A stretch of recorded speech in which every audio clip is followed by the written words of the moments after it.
ನಮಸ್ಕಾರ. ಬನ್ನಿ, ಇವತ್ತು ಒಂದು ನೆಲದ ಅದ್ಭುತ ಕಥೆಯನ್ನ ತಿಳ್ಕೊಳ್ಳೋಣ. ಇದು ಬರೀ ಇತಿಹಾಸ ಅಲ್ಲ, ಪುರಾಣನೂ ಹೌದು. ಎರಡೂ ಒಟ್ಟಿಗೆ ಸೇರಿರೋ ಒಂದು ರೋಚಕ ಪ್ರಯಾಣ ಇದು. ಈ ಕಥೆಯ ಬೇರಿರೋದೇ ಇಲ್ಲಿ. ಎಷ್ಟು ಸುಂದರವಾದ ಸಾಲು ಅಲ್ವಾ? ಅಂದ್ರೆ ಈ ಕಥೆ ಶುರುವಾದಾಗ ಅದಕ್ಕೆ ಸಾಕ್ಷಿ ಮನುಷ್ಯರಲ್ಲ, ಬದಲಾಗಿ ಪ್ರಕೃತಿ, ಆ ಮೌನ. ಗೊತ್ತಾ, ಬಾಳ ಹಿಂದೆ ಅಂದ್ರೆ ತುಂಬಾ ಹಿಂದಿನ ಕಾಲದಲ್ಲಿ ಈ ಜಾಗಕ್ಕೆ ಬೇರೆ ಒಂದು ಹೆಸರಿತ್ತು. ಅದನ್ನ ಕೊಂಕಣ ಅಂತ ಕರಿತಿದ್ರು. ಸೊ ಈ ಕೊಂಕಣನ್ನು ನಾಡು ಹೇಗಿತ್ತು?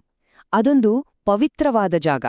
ಇಲ್ಲಿಗೆ ಯಾರು ಬಂದ್ರೂ ಸರಿ, ಜ್ಞಾನ ಹುಡ್ಕೊಂಡು ಬಂದ ಋಷಿಗಳಾಗಿರಬಹುದು, ತಪಸ್ಸು ಮಾಡೋಕೆ ಬಂದ ತಪಸ್ವಿಗಳಾಗಿರಬಹುದು, ಅಷ್ಟೇ ಯಾಕೆ ವ್ಯಾಪಾರ ಮಾಡೋಕೆ ಬಂದ ವ್ಯಾಪಾರಿಗಳು ಕೂಡ, ಎಲ್ಲರೂ ಈ ಭೂಮಿಯನ್ನ ದೈವದ ನೆಲ ಅಂತಾನೇ ನೋಡ್ತಿದ್ರು. ಸರಿ, ಇಂತಹ ಪವಿತ್ರ ನೆಲದಲ್ಲಿ, ಅದರಲ್ಲೂ ಇಲ್ಲೇ ಈ ಕಾಡುಗಳಿಂದಲೇ ಹುಟ್ಟಿಕೊಂಡ ಒಂದು ಮಹಾನ್ ಸಾಮ್ರಾಜ್ಯದ ಕಥೆಯನ್ನ ಈಗ ನೋಡೋಣ. ಹೌದು, ನಾವು ಮಾತಾಡ್ತಿರೋದು ಬನವಾಸಿಯ ಕದಂಬರ ಬಡ್ಡೆ. ಅವರ ಕಥೆ ಶುರುವಾಗೋದೇ ಇಲ್ಲಿಂದ. ಕದಂಬ ಸಾಮ್ರಾಜ್ಯ, ಅದನ್ನ ಕಟ್ಟಿದ್ದು ಮಯೂರವರ್ಮ. ಅವನೊಬ್ಬ ಯುವ ಬ್ರಾಹ್ಮಣ. ಆದ್ರೆ ಅವನ ಕಥೆಯಿದೆಯಲ್ಲ, ಅದು ನಿಜಕ್ಕೂ ರೋಚಕ. ಅನ್ಯಾಯವನ್ನ ಕಂಡಾಗ ಶಾಂತವಾಗಿದ್ದ ಆ ಯುವಕ ಸಿಡಿದೇಳ್ತಾನೆ. ನೋಡಿ, ಶಾಸ್ತ್ರ ಓದ್ಬೇಕಿದ್ದ ಕೈಗಳು ಶಸ್ತ್ರ ಹಿಡಿಯುತ್ತೆ. ಆಮೇಲೇನಾಯ್ತು? ಅದೇ ಕೈಗಳು ಒಂದು ದೊಡ್ಡ ಸಾಮ್ರಾಜ್ಯವನ್ನೇ ಕಟ್ಟಿ ನಿಲ್ಸುತ್ತೆ. ಈ ನೆಲ ನಮ್ಮದು, ಇದನ್ನ ನಾವೇ ಆಳ್ಬೇಕು. ಅಬ್ಬಾ, ಎಂಥ ಮಾತು ಅಲ್ವಾ? ಇದು ಬರೀ ಮಾತುಗಳಾಗಿರ್ಲಿಲ್ಲ, ಇದು ಸ್ವಾಭಿಮಾನದ ಕಿಡಿ, ಒಂದು ಸಿಂಹ ಗರ್ಜನೆ ಇದ್ದ ಹಾಗೆ. ಈ ನೆಲದ ಮೊದಲ ಸ್ವತಂತ್ರ ಕನ್ನಡ ಸಾಮ್ರಾಜ್ಯಕ್ಕೆ ಅಡಿಪಾಯ ಹಾಕಿದ್ದು ಇದೇ ಗರ್ಜನೆ.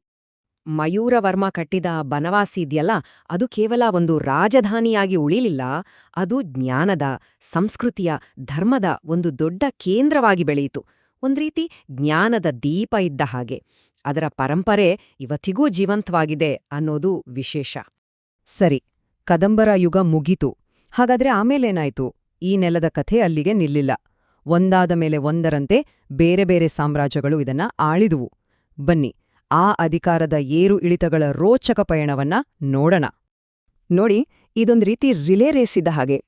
ಕದಂಬರ ನಂತರ ಚಾಲುಕ್ಯರು ಬಂದ್ರು, ಆಮೇಲೆ ರಾಷ್ಟ್ರಕೂಟರು ಹಿಡಿತ ಸಾಧಿಸಿದ್ರು, ಆಮೇಲೆ ಹೊಯ್ಸಳರು ಬಂದು ಅದ್ಭುತ ದೇವಾಲಯಗಳನ್ನ ಕಟ್ಟಿದ್ರು, ಆಮೇಲೆ ಬಂತು ವಿಜಯನಗರದ ಸುವರ್ಣಯುಗ.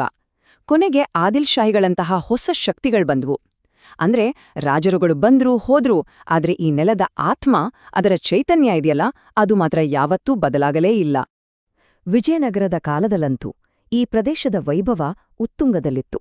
ಎಷ್ಟರ ಮಟ್ಟಿಗೆ ಅಂದ್ರೆ, ಹಂಪಿಯಲ್ಲಿ ಬಾರಿಸೋ ದೇವಸ್ಥಾನದ ಘಂಟೆಗಳ ಸದ್ದು ಇಲ್ಲಿ ಈ ಕರಾವಳಿಯವರೆಗೂ ಕೇಳಿಸ್ತಿತ್ತು ಅಂತ ಹೇಳ್ತಾರೆ. ಯೋಚನೆ ಮಾಡಿ, ಆ ಸಾಂಸ್ಕೃತಿಕ ನಂಟು ಎಷ್ಟೊಂದು ಬಲವಾಗಿತ್ತು ಅಂತ. ಇಲ್ಲಿಯವರೆಗೂ ನಮ್ಮದೇ ನಾಡಿನ ರಾಜರ ಕಥೆಯನ್ನ ನೋಡಿದ್ವಿ. ಆದ್ರೆ ಈಗ ಕತೆ ಒಂದು ದೊಡ್ಡ ತಿರುವು ಪಡೆಯುತ್ತೆ. ಯಾಕಂದ್ರೆ ಸಮುದ್ರದ ಆಚೆಯಿಂದ, ಹೊಸ ಪ್ರಪಂಚದಿಂದ ಹಡಗುಗಳು ಈ ತೀರಕ್ಕೆ ಬರೋಕೆ ಶುರುವಾದ್ವು. ಮೊಟ್ಟ ಮೊದಲು ಬಂದವರು ಪೋರ್ಚುಗೀಸರು. ಯಾಕೆ ಬಂದರು? ವ್ಯಾಪಾರ ಮಾಡಕ್ಕೆ, ಇಲ್ಲಿನ ಚಿನ್ನ, ಮಸಾಲೆ ಪದಾರ್ಥಗಳಿಗೋಸ್ಕರ. ಆದ್ರೆ ಅವರು ಬಂದ್ಮೇಲೆ ಏನಾಯ್ತು? ಅಲ್ಲಿವರೆಗೂ ಇದ್ದ ಸಹಜವಾದ ಶಾಂತಿ, ನೆಮ್ಮದಿ ಎಲ್ಲವೂ ಹಾಳಾಯ್ತು. ಪೋರ್ಚುಗೀಸರ ನಂತರ ಬಂದಿದ್ದು ಬ್ರಿಟಿಷರು. ಆದ್ರೆ ಅವರ ಉದ್ದೇಶ ಬೇರೇ ಇತ್ತು. ಬರೀ ವ್ಯಾಪಾರ ಅಲ್ಲ, ಪೂರ್ತಿ ಆಡಳಿತವನ್ನೇ ತಮ್ಮ ಹಿಡಿತಕ್ಕೆ ತಗೋಬೇಕು ಅನ್ನೋದು ಅವರ ಪ್ಲಾನ್. ಅದಕ್ಕೆ ಸಾಕ್ಷಿಯನ್ನೋ ಹಾಗೆ ನಮ್ಮ ನೆಲಕ್ಕೆ ಅವರದೇ ಆದ ಒಂದು ಹೊಸ ಹೆಸರನ್ನೂ ಇಟ್ರು, ನಾರ್ತ್ ಕಾನರ. ಸರಿ, ಇದೆಲ್ಲವೂ ಇತಿಹಾಸ, ರಾಜರು, ಯುದ್ಧಗಳು, ವ್ಯಾಪಾರ. ಆದ್ರೆ ಇದರ ಜೊತೆಜೊತೆಗೆ ಇದೇ ನೆಲದಲ್ಲಿ ಇನ್ನೊಂದು ದೊಡ್ಡ ಕಥೆ ನಡೀತಿದೆ. ಅದು ಪೌರಾಣಿಕ ಕಥೆ. ಯಾವಾಗ ಶ್ರೀಕೃಷ್ಣ ಈ ಭೂಮಿಯನ್ನ ಬಿಟ್ಟು ಹೊರಟಾನೋ, ಆವಾಗ ಶುರುವಾದ ಕಲಿಯುಗದ ನೆರಳು ಈ ನೆಲದ ಮೇಲೆ ಬೀಳುತ್ತೆ. ಹಾಗಾದ್ರೆ ಈ ಕಲಿಯುಗ ಅಂದ್ರೆ ಏನು? ಸಿಂಪಲ್ ಆಗಿ ಹೇಳೋದಾದ್ರೆ, ಇದು ಧರ್ಮ ಕಡಿಮೆಯಾಗಿ ಅಧರ್ಮ ಜಾಸ್ತಿಯಾಗೋ ಕಾಲ. ಸತ್ಯ, ನ್ಯಾಯ ಇವೆಲ್ಲ ನಿಧಾನವಾಗಿ ಮಾಯ ಆಗೋ ಯುಗ. ಇಲ್ಲಿದ ನೋಡಿ, ಸಾಮಯ ಇಂಟ್ರೆಸ್ಟಿಂಗು. ಇಡೀ ಜಗತ್ತಿನ ಮೇಲೆ ಕಲಿಯುಗದ ಕತ್ತಲು ಆವರಿಸ್ತಾ ಇದ್ರೆ, ಇಲ್ಲೊಂದು ಕಡೆ ಉತ್ತರ ಕನ್ನಡದ ಒಂದು ಪವಿತ್ರ ಜಾಗದಲ್ಲಿ ಧರ್ಮದ ಬೆಳಕು ಆರ್ಲೇ ಇಲ್ಲ. ಅದು ಗೋಕರ್ಣ. ಒಂದು ಕಡೆ ಅಧರ್ಮ, ಇನ್ನೊಂದು ಕಡೆ ಧರ್ಮ. ಒಂದು ಕಡೆ ಕತ್ತಲು, ಇನ್ನೊಂದು ಕಡೆ ಬೆಳಕು. ಗೋಕರ್ಣಕ್ಕೆ ಯಾಕೆ ಅಷ್ಟೊಂದು ಶಕ್ತಿ ಬಂತು? ಕಾರಣಗಳು ಹಲವು. ರಾವಣ ತಂದಿದ್ದ ಆತ್ಮಲಿಂಗ, ಗಣಪತಿಯ ಸಮಯ ಪ್ರಜ್ಞೆ ಮತ್ತು ಸಾಕ್ಷಾತ್ ಮಹಾಬಲೇಶ್ವರನ ಶಕ್ತಿ, ಇವೆಲ್ಲವೂ ಸೇರಿ ಗೋಕರ್ಣವನ್ನ ಒಂದು ಶಕ್ತಿ ಕೇಂದ್ರವನ್ನಾಗಿ ಮಾಡಿದ್ವು. ಅದಕ್ಕೆ ನೋಡಿ, ಕಲಿಯುಗದ ಕತ್ತಲೆಯಲ್ಲೂ ಆ ಜಾಗ ಧರ್ಮದ ದಾರಿ ತೋರಿಸೋ ದೀಪದ ಹಾಗೆ ಇವತ್ತಿಗೂ ಇದೆ. ಹೌದು, ಕಾಲ ಕಷ್ಟದ್ದೇ ಇತ್ತು. ಕತ್ತಲು ಆವರಿಸಿತ್ತು. ಆದ್ರೆ ಜನರ ನಂಬಿಕೆ ಇದೆಯಲ್ಲ, ಅದು ಮಾತ್ರ ಸಾಯಲಿಲ್ಲ.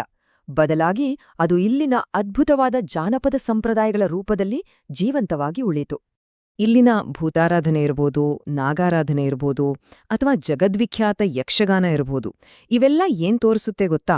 ಇಲ್ಲಿನ ಜನ ಪ್ರಕೃತಿಯಲ್ಲೇ ದೇವರನ್ನ ಕಾಣ್ತಾರೆ ಅನ್ನೋ ಆಳವಾದ ನಂಬಿಕೆಯನ್ನ. ಕತ್ಲಲ್ಲೂ ತಮ್ಮ ನಂಬಿಕೆಯನ್ನ ಜೀವಂತವಾಗಿಟ್ಕೊಂಡಿರೋ ರೀತಿ ಇದು. ಸೊ ಇಷ್ಟೆಲ್ಲ ಕೇಳಿದ್ಮೇಲೆ ಒಂದು ವಿಷಯ ಸ್ಪಷ್ಟ.